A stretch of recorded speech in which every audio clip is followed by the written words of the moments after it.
ฮักมักเหือสวง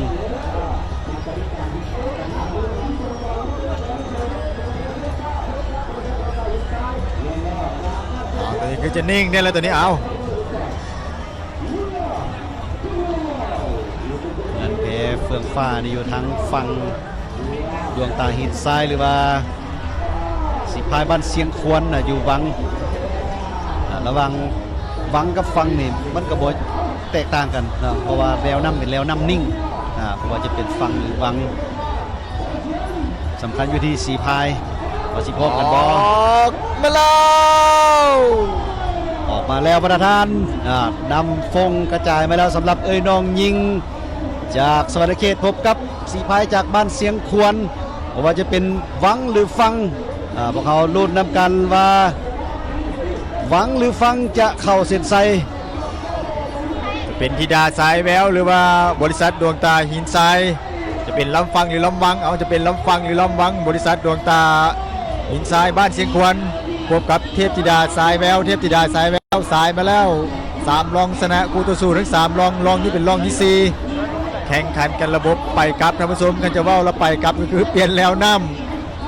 ำลำฟังหรือลำวังเอาจะหนีได้หรือบ่ได้หนีได้หรือบ่ได้กับเบิ้งน้ำกันท่านผู้ชมเอาตัวนี้แหงลำวังจี้ตักไม้พายน้ำกระจายเอาเบิ้งตอนนี้ก็หัวเหือเสมอกันหัวเหือเสมอกันสมันเกิดตอนนี้พ่อแม่พี่น้องเบิ้งน้ำกันหนีได้หรือบ่ได้สิหนีหรือสิน้ำสิหนีหรือสิน้ำก็ต้องตักต้องพายให้เต็มที่ตอนนี้ทางสีพายเสียงควรก็ก้มหน้าปึ๊ดจำบึดแต่ทางเมืองเทพธิดาสายแววก็หนีไปยังโบโลธาก้าวเข้าสู่หล่อสุดท้าย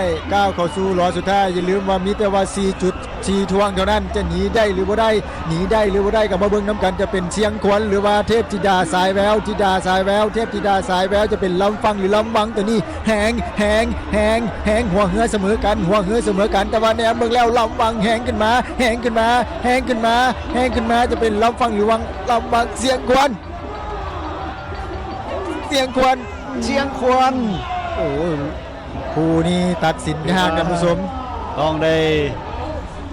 ตัดสินด้วยภาพซ่าเพื่อเป็นการยืนยัน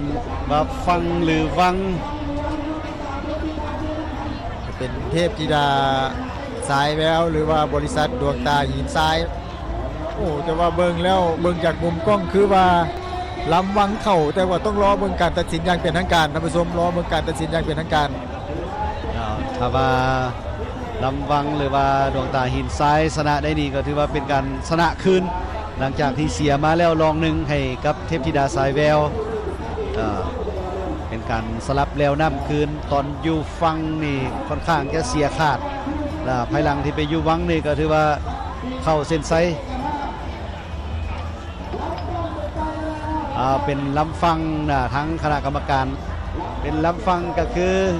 เหือนเพเฟืองฟ้าหรือว่าเทพธิดาสายแวว